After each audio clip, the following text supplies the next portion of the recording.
오늘은 여러분과 함께 성경의 침묵에 관해서 생각해 보겠습니다. 먼저 성경의 경고입니다. 하나님께서는 우리들에게 하나님께서 명령하신 대로 행하라고 말씀하시는 것을 보게 됩니다. 그런즉 너희 하나님 여호와께서 너에게 명령하신 대로 너희는 삼가 행하여 좌로나 우로나 치우치지 말고 너희 하나님 여호와께서 너에게 명령하신 모든 도를 행하라. 그리하면 너희가 살 것이요 복이 너희에게 있을 것이며 너희가 차지한 땅에서 너희의 날이 길리라. 하나님께서는 우리에게 어떤 것을 명령하시고 그것을 준행하도록 원하십니다. 또한 하나님께서는 어떻게 말씀하시냐면요, 하나님께서 명령하신 어떤 내용이 동그랗다면요, 좌로나 우로나 치우치지 말라라고 분명히 말하고 있습니다. 그리고 하나님께서 명령하신 모든 것을 행하라라고 말하고 있습니다. 그렇게 되면 우리가 살 수 있을 것이고요, 복이 우리에게 임할 것이고 또 우리가 차지한 땅에서 오랫동안 살 수 있을 것이라고 분명히 성경은 말합니다. 잠언은 또 이렇게 말하죠. 하나님의 말씀은 다 순전하며 하나님은 그를 의지하는 자의 방패시니라. 하나님 말씀이 온전하고 순전하고 완벽하기 때문에 잠언은 이렇게 말합니다. 잠언의 현자는 너는 그의 말씀에, 하나님 말씀에 더하지 말라. 그가 너를 책망하시겠고 너는 거짓말하는 자가 될까 두려우니라 라고 말하고 있습니다. 하나님 말씀이 온전하고 완벽하다라면 그것에 더할 것이 없다라고 분명히 얘기하고요, 그것에 뭘 더했다라면 그것은 너는 거짓말하는 자가 된다라고 분명히 얘기하고 있습니다. 또 성경의 맨 마지막에 이렇게 얘기하고 있죠. 내가 이 두루마리의 예언의 말씀을 듣는 모든 사람에게 증언하노니 만일 누구든지 이것들 외에 더하면 하나님이 이 두루마리에 기록된 재앙들을 그에게 더하실 것이고 만일 누구든지 이 두루마리 예언의 말씀에서 제하여 버리면, 빼버리면 하나님이 이 두루마리에 기록된 생명나무와 및 거룩한 성의 참여함을 제하여 버리시리라. 간단히 얘기해서 하나님 말씀하시는 것, 그것에 더하지도 말고 빼지도 말라고 말하고요, 특히 요한계시록에서는 이 예언의 말씀, 요한이 기록한 이 예언의 말씀을 추가하거나 빼지 말라고 말합니다. 그것을 추가하면 여기에 기록된 재앙이 너에게 더해질 것이라고 말하고, 또 너희가 그것에서 빼면은 너희가 생명나무와 거룩한 성에 참여함을 잃게 될 것이다라고 분명히 경고하고 있습니다. 자, 이런 말씀 혹시 들어보셨는지 모르겠습니다. 성경이 말하는 곳에서 말하고 침묵하는 곳에서 침묵한다. 이것은 그리스도의 교회 표어로 많이 알려져 있습니다. 쉽게 말해서 성경에서 말하면 그것을 말하고요, 성경에서 말하고 있지 않으면 말하지 않는 것입니다. 이 표현은요, 오랜 교회 역사 혹은 교회 전통 속에서 교파교회 폐단에서 벗어나 성경에서 규정하는 것을 우리 신앙의 기본으로 삼자는 취지의 표현입니다. 이 말은 누가 처음 주창했을까요? 혹시 아십니까? 이 말은 누가 처음 시작했을까요? 이 말은 토마스 캠벌이 주창했던 말입니다. 토마스 캠벌은요, 1763년 1854년에 살았던 사람인데요, 스코틀랜드 출신으로 이민을 해서 미국으로 이민했던 사람입니다. 그리고 그의 아들 알렉산더 캠벌의 아버지이기도 합니다. 이 알렉산더 캠벌은 미국의 환원운동 역사에 있어서 가장 큰 족적을 남긴 사람이죠. 이렇게 이 두 캠벨 부자는 환원운동사에서 중요한 역할을 합니다. 바로 이 말이 그 아버지 토마스 캠벌에게서 시작된 것이죠. 이들은 바로 환원운동의 기치, 환원운동이라고 하는 것은 영어로는 Restoration Movement라고 하는데요, 쉽게 말해서 성경으로 돌아가자는 운동입니다. 인위적인 모든 신조를 거부하고 있죠. 왜 성경으로 돌아가야 하냐면요, 세상에는 많은 교회들이 이렇게 나눠서 예수님께서 가르쳐준 그 말씀에서 더해지고 더해지다 보니까 교회 예배 모습들이 사람들이 원하는 모습으로 많이 더해진 것을 보게 됩니다.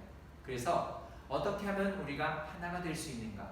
예수님께서 가르쳐 주신 그런 교회의 원래 모습으로 돌아갈 수 있는가라는 그런 근본적인 생각에 있어서 성경에서 말하고 있는 것 그것을 행하면 되겠구나. 성경에서 말하지 않으면 행하지 않으면 되겠구나라는 그런 가장 기본적인 생각의 근거에서 세상에는 모든 세상 사람들이 만든 혹은 교회가 만든 전통이 만든 인위적인 전통이나 신조를 거부하기로 했던 것입니다. 바로 토마스 캠벌은 장로교 목사 출신인데요. 미국으로 이민을 갔어요. 스코틀랜드에서. 근데 미국에서 분열된 장로교를 보게 됩니다. 미국의 땅이 넓다 보니까 많은 장로교들이 분열된 것을 보게 돼요. 그래서 그는 이렇게 분열되지 말고 하나가 됐으면 좋겠다라고 해서 자기 고향에서도 분열되어 있었는데 미국에 와서까지 분열되어 있느냐 해서 하나로 만들려는 노력을 하게 되는데 오히려 그 하나로 되려는 노력이 의해서 장로교 회의에 의해서 출교를 당합니다. 당신은 빠져 라고 얘기를 해서 내가 오히려 선한 일을 했는데 그렇게 당하고 나니까 이것은 아닌 것 같다라고 생각하죠. 그래서 이후에 여러 모임을 통해서 캠벨은 성경에 드러난 하나님의 말씀이 그리스도인들이 연합하고 협력하는 근거로 완전하고 충분하다는 확신을 밝힙니다. 그래서 사람이 만든 모든 신조를 거부하게 되는 것이죠. 그래서 이 말이 그가 시작한 말이기도 합니다. 성경에서 말하는 곳에서 말하고 성경에서 말하지 않는 곳, 침묵하는 곳에서는 침묵하자라고 말하는 것인데요. 이것은 하나님의 말씀으로 확증할 수 없는 모든 인위적인 것을 버리라고 얘기합니다. 그래서 이 문구를 사용하는 것이고요. 이것이 나중에 모든 인위적인 신조를 버리고 하나님을 섬기는데 성경만을 믿음과 예배의 근거로 하자는 사람들의 표어가 된 것입니다. 바로 이 표어가 성경에서 가리키는 것이라는 것은 더 부연할 필요가 있을까요? 다시 몇 군데를 성경 구절을 보겠습니다. 신명기 4장 1절과 2절을 보면요. 이렇게 말하고 있습니다. 이스라엘아, 이제 내가 너에게 가르치는 규례와 법도를 듣고 준행하라. 그리하면 너희가 살 것이요 너희 조상의 하나님 여호와께서 너에게 주시는 땅에 들어가서 그것을 얻게 되리라. 내가 너에게 명령하는 말을 너희는 가감하지 말고 내가 너에게 내리는 너희 하나님 여호와의 명령을 지키라. 신명기 4장 1절에서 2절. 분명하게 성경에서는 하나님께서 말씀하시고 하나님께서 기준으로 주신 것에 더하거나 빼지 말라라고 말하고 있습니다. 전도서의 말을 또 볼까요? 전도서는 왜 그렇게 하셨는지 분명하게 그 이유까지 설명해 줍니다. 하나님께서 행하시는 모든 것은 영원히 있을 것이다. 왜냐하면 하나님께서는 영원하신 분이기 때문에 하나님의 속성이 영원하시고 하나님께서 온전하시기 때문에 완전하시기 때문에 완벽하시기 때문에 그분께서 행하시는 모든 것도 영원한 속성을 갖게 됩니다. 영원히 있을 것이다.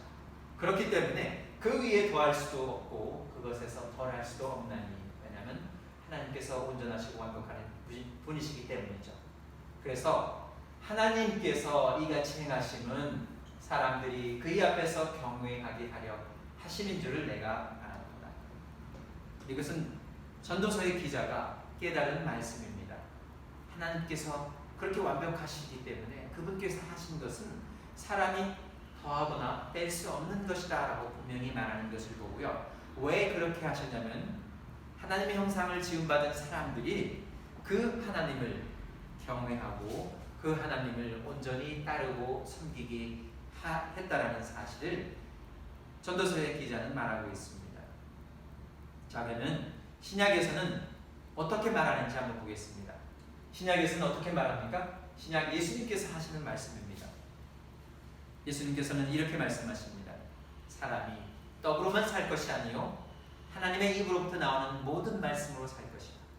하나님께서 하시는 말씀이 있으면 그 말씀이 우리를 살리는 것입니다. 그 말씀을 가지고 우리가 더하거나 빼거나 우리의 생각을 덧붙여서 다른 내용으로 사람의 교훈대로 가르치게 되면 그것은 온전한 예배가 되지 않는다라고 예수님께서도 가르치고 있지 않습니까? 그래서 우리는 예배 드릴 때 영과 진리로 예배드려야 한다라고 분명히 말하고 있고요. 그 영이라는 것이 마음이 있어야 되고 또 우리의 영이 있어야 되고 성령이 있어야 되고 또 진리는 하나님께서 주신 모든 방법, 성경에서 보여준 대로 예배의 모습 속에는 말씀이 있으며 기도가 있으며 찬양이 있으며 주의 만찬이 있으며 연보가 있는 것을 보게 될 때 그 성경에서 보여준 본대로 그 보여준 본대로 따라하게 되면 그것이 하나님의 진리대로 예배드리는 것으로 성경은 말하고 있다는 사실입니다. 그리스도의 교회의 역사를 보면요, 하나님의 교회, 그리스도의 교회를 추구합니다. 주님의 교회를 추구하죠. 그런데 그러다가도 사람들이기 때문에 예배의 모습에 있어서 이렇게 됩니다. 어떤 사람들은 예배에 악기를 사용합시다 라고 얘기하는 사람이 있었고요. 어떤 사람은 악기가 있으면 안 된다라고 얘기하고, 악기는 바로 예배의 모습에, 순수한 예배의 모습에 하나님 말씀에 더하는 것이다 라고 얘기를 하는 것입니다. 그래서 그리스도 교회도 결국 그 논쟁으로 인하여 유악기와 무악기로 나뉘게 된 것을 보게 됩니다. 그래서 유악기 측면 쪽에서 얘기하는 것 중에 하나가 바로 성경에 악기를 사용하지 말라는 말이 없지 않느냐라는 주장을 합니다. 무악기를 사용하는 측면은요, 영어로는 Church of Christ라고 하고요, 그리스도의 교회. 그리고 악기를 사용하는 그런 예배를 드리는 사람들을 크리스천 처치라고 합니다. 일반적으로 침례와 주의 만찬을 하는 것은 같지만은 악기를 거기에 더하고요. 거기다가 이제 우리나라에서는 그 이름이 그리스도의 교회인데 크리스천 처치가 번역하게 되면 그리스도인의 교회가 되니까 그것을 인자를 붙이지 않고 그냥 그리스도의 교회로 같이 섞입니다. 그래서 그리스도의 교회 하면은 어느 곳에 가보면 악기를 사용하고 있고 어느 곳에 보면 악기를 사용하지 않는 곳도 있고, 그것뿐만 아니라 무악기로 시작했다가 다른 교파교의 모습을 쫓아서 그대로 가져와서 악기를 다 사용해서 예배드리는 그런 모습들도 갖고 있는 것을 보게 됩니다. 자, 그러면은 보통 그 논쟁 중에 하나, 성경에 악기를 사용하지 말라는 말이 없지 않느냐라는 말을 통해서 우리가 어떻게 생각해야 봐야 할지 간단하게 생각해 보겠습니다. 먼저 성경에서는 하나님의 말씀을 분명하게, 하나님의 의도를 분명하게 말씀해 주셨다는 사실입니다. 골로새서 3장 16절인데요. 하나님께서는 이렇게 말씀하십니다. 우리가 함께 모일 때요, 그리스도의 말씀이 우리 속에 풍성히 거해야 된다고 말합니다. 하나님의 말씀이 우리 속에 풍성히 거하고 그 말씀이 흘러넘칠 때 서로에게 은혜가 되고 또한 서로에게 큰 덕이 되는 것을 볼 수 있습니다. 그렇기 때문에 그 말씀으로 모든 지혜로 하나님께서는 우리에게 모든 신령한 지혜를 주셨다고 말하고 있고요. 경건과 신성에 속한 모든 것을 우리에게 주셨는데요. 그렇기 때문에 우리가 서로, 그리스도인이 서로 피차 가르치며 권면하게 됩니다. 그럼으로써 그러한 마음으로 시와 찬송과 신령한 노래를 부르며 감사하는 마음으로 하나님을 찬양하게 됩니다. 성경에서 말하고 있는 것은요, 신약 성경에서 말하고 있는 것은 이것입니다. 바로 감사하는 마음으로 찬양하라라고 말하고 있는데요. 이 찬양하는 마음을 보면은, 성경 원어를 보면은 살로라는 단어를 쓰고 있습니다. 살로라는 것은요, 악기를 연주할 때 무엇을 뜯는다라는 의미가 있습니다. 근데 뜯는 그 대상이 뭐냐면요, 마음을 뜯는 것입니다. 마음으로 하나님을 찬양하고. 그래서 우리가 찬양을 할 때 어떻게 찬양하냐면은, 우리 마음이 있으면 우리 마음이 악기라고 생각할 그것을 뜯어서 하나님께 찬양하는 겁니다. 근데 그 뜯을 때 어떤 마음이 나오냐면은 감사하는 마음이 나옵니다. 그리고 어떤 찬양의 가사를 부르냐면은 성경에서 보여준 다윗의 시라든지 성경의 내용에 합당한 내용들, 시와 찬송과 신령한 노래를 가지고 그것을 가사를 바탕으로 해서 노래를 만들어서 그것을 찬양을 하게 됩니다. 왜냐하면 그렇게 해야만 그것이 온전한 예배이기 때문입니다. 여기서 분명히 말하죠. 무엇을 하든지 말이나 일이나 어떤 행위나 우리가 어떤 말이나 다 주 예수의 이름으로 하고 그를 힘입어 하나님 아버지께 감사합니다. 예수 그리스도께서 다 이루어 주셨기 때문에 우리의 죄를 다 용서해 주기 위해서 십자가에 달리셔서 모든 것을 이루셨기 때문에 그분의 이름으로 합니다. 그분의 이름으로 한다는 것은 어떤 의미입니까? 예수님의 이름으로 한다는 것은 바로 예수님께서 가르쳐 주신 그 모든 권위로, 예수님의 권위로, 우리가 예배 드릴 때 예수님께서 하신 그 권위로 하게 되는 겁니다. 예수님께서 주의 만찬을 돌아가시기 전에 이것을 행하여 나를 기념하라고 분명하게 명령하셨기 때문에 우리는 그 명령을 따라서 예배 드릴 때 주의 만찬을 하는 것입니다. 왜냐하면 그것이 예수의 권위로 명령을 하신 거기 때문입니다. 그래서 그것을 할 때도 감사하는 마음으로 하게 되죠. 여기서는 찬양하고 모든 것을 예수의 이름으로 한다는 것을 분명히 말하고 있다는 사실을 말하고 있고요. 구약의 성경 두 가지 예를 들어보도록 하겠습니다. 먼저 노아의 예입니다. 하나님께서는요, 노아에게 방주를 만들라고 얘기를 하셨습니다. 근데 무엇으로 방주를 만들라고 얘기하셨냐면요, 고페르나무로 방주를 만들라라고 얘기합니다. 고페르나무. 오늘날 이 고페르나무가 구체적으로 어떤 것인지 많은 학자들이 얘기하고 있지만 구체적으로 어떤 것인지 사람들이 모릅니다. 너는 고페르나무로, 영어로는 go for wood라고 하는데, 고페르나무로 너를 위하여 방주를 만들 때 그 안에 칸들을 막고 역청을 그 안팎에 칠하라. 그래서 물이 들어오지 않게 하는 것을 볼 수 있죠. 하나님께서는 방주를 만드는 구체적인 치수를 만들어 주시고요. 구체적인 나무, 어떤 나무, 재질이며 어떤 치수며 어떻게 만들고 라는 것들을 분명하게 설교들을 통해서 말씀해 주시고요. 나중에 방주의 문을 닫을 때도 노아가 닫은 게 아니라 하나님께서 닫으시고 그 방주를 비를 내서 띄워주신 것을 보게 됩니다. 그런데 노아는 어떻게 합니까? 노아가 그와 같이 하여 하나님이 자기에게 명하신 대로 다 준행하였더라. 자, 그러면은 생각해 보겠습니다. 하나님께서는 분명하게 고페르나무로 방주를 만들려고 했습니다. 자, 그럼 내가요, 고페르나무가 뭔지 모르고 그냥 내 눈에 쉽게 띄는, 여기에서 쉽게 띄는 것으로 만든다라고 생각해 봅시다. 내가 그럼 내 생각에 방주를, 저기 소나무가 있네, 소나무로 방주를 만들 수 있습니까? 그렇게 되면 어떻게 되는 겁니까? 하나님의 말씀을 준행하는 겁니까? 어기는 겁니까? 하나님의 말씀에 더하는 것입니까? 빼는 것입니까? 내가 소나무로 만들었어요. 거기서 역청을 발랐어요. 다른 건 다 맞았는데 나무만 고페르가 아니고 소나무였다고 생각해 봅시다. 요즘 아카시아 향기가 많이 좋은데요. 나는 아카시아 향기가 좋으니까 향기 나는 아카시아 나무로 만들겠다라고 내 생각에 그렇게 했다라고 봅시다. 아니면 어떤 사람이 나는 밤나무가 좋아, 밤나무 향도 좋고 밤나무는 열매를 따먹을 수 있으니까 밤나무가 제일이지 라고 생각해서 밤나무로 방주를 만든다고 생각해 보십시오. 그러면 그것이 하나님의 말씀을 준행한 것입니까? 아니면 하나님 말씀에 더한 것입니까? 이렇게 성경에서는 하나님께서 어떤 것을 정해 놓으셨을 때 다른 것을 허락한 것이 아닙니다. 이것을 정했다라고 하면 다른 것은 모두 안 된다라고 금지한 것이죠. 이것은 비단 성경에서 말하는 것뿐만 아니라 우리 일상생활에서도 느낄 수 있는 것입니다. 우리 어느 식당에 가서 음식을 주문할 때 저는 비빔밥을 먹고 싶어요 라고 주문을 했어요. 근데 그 직원이 비빔밥이 아니라 된장찌개를 가져왔다고 봅시다. 그럼 그것으로 내가 돈을 지불할 수 있습니까? 내가 시키지 않은 것을 그 사람이 가지고 왔어요. 그럼 제가 그 사람에게 잘했다라고 하겠습니까? 돈을 지불하고 그 된장찌개를 먹으시겠습니까?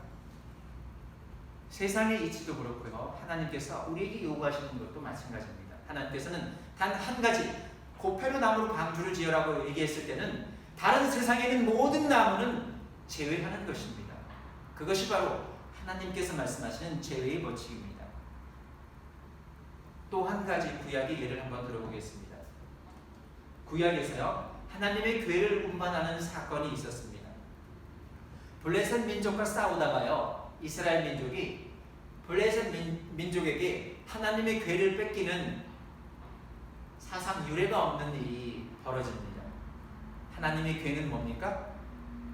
지성소에 있어야 되는 교회인데요, 그것을 옮기다가 블레셋 민족에게 뺏겼어요. 블레셋 민족에 있었을 때 그런 사건들이 많이 있는데요, 거기에 있는 신상들이 다 하나님의 교회 앞에서 엎드려서 절을 하는 일도 벌어지고요.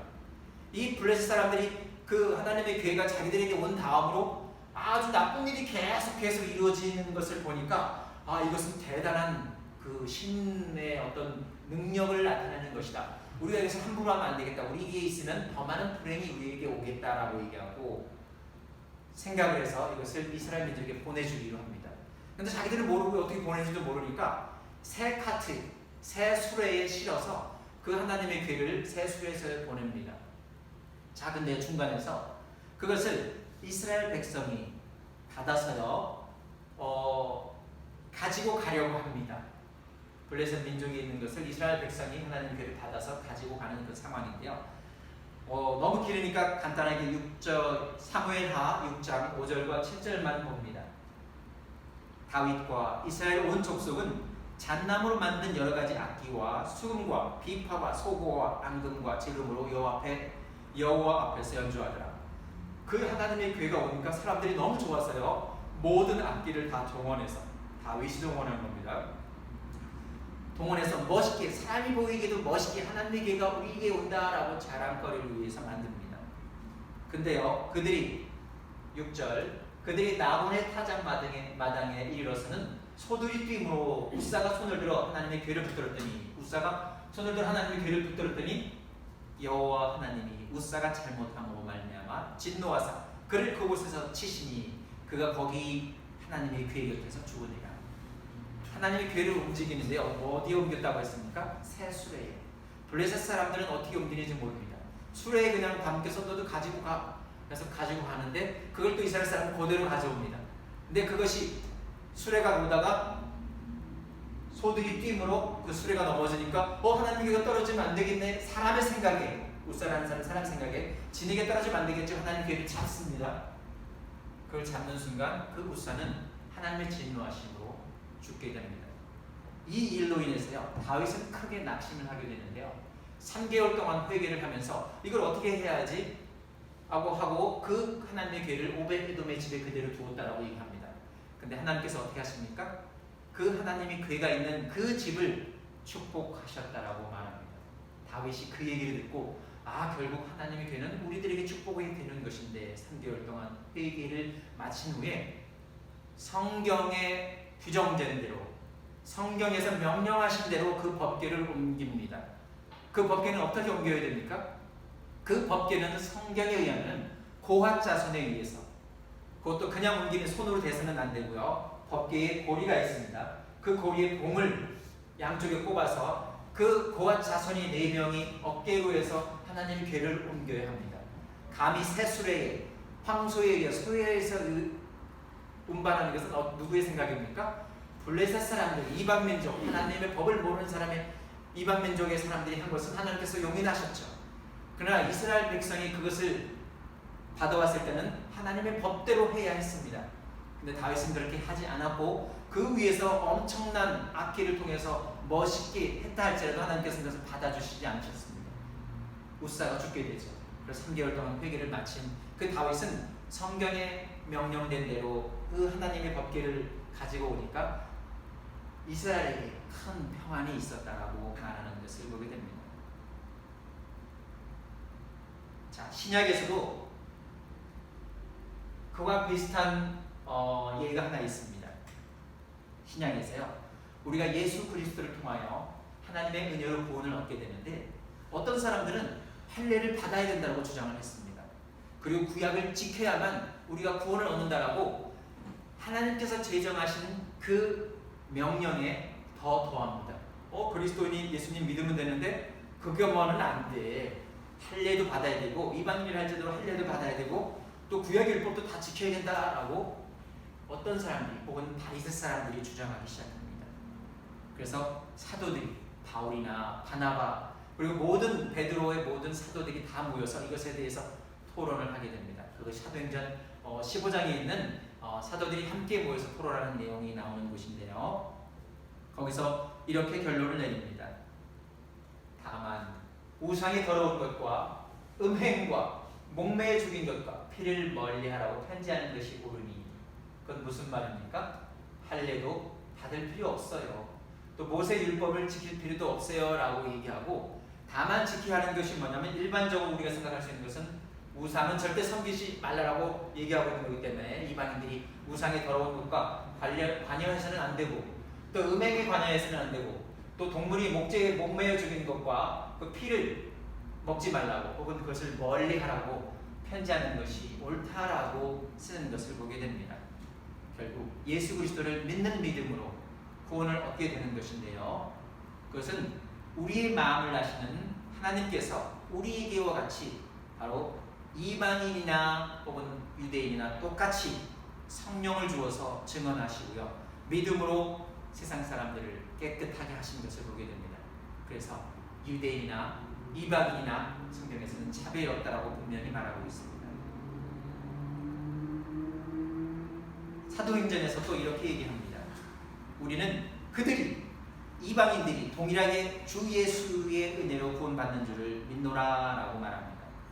그래서 이렇게 15장 20절에서 결과를 말하고 있는 것입니다. 우상, 음행, 목매어 죽인 것, 피를 멀리하는 것이 좋다라고만 쓰고 더 다른 것을 더하지 말라라고 분명히 말하고 있는 것을 보게 됩니다. 마지막 말씀입니다. 마지막 슬라이드.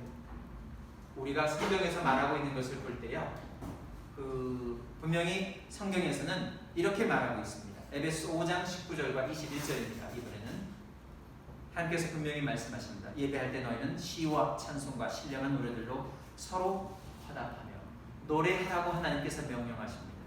그 노래에 악기를 동반하라고 언급하고 있지 않습니다. 그럼 우리가 그것을 악기 동반해도 돼 라고 얘기한다면 그것은 더하는 것입니까? 빼는 것입니까?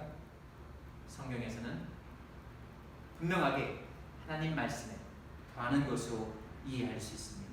시와 찬송과 신령한 노래들로 서로 화답하며 너희 마음으로 주께 노래하며 찬송하며 우리의 마음을 뜯어서 우리 마음이 악기이기 때문에 우리 마음을 뜯어서 주께 노래하며 찬송하는 것이 진정한 영과 진리의 예배라는 것을 보고요. 그렇게 찬송을 어떻게 하냐면요. 범사의 우주 예수 그리스도의 이름으로 예수 그리스도의 권위로 항상 아버지 하나님께 감사하며 그리스도를 경외함으로 피차 복종하게 되는 것을 보게 됩니다.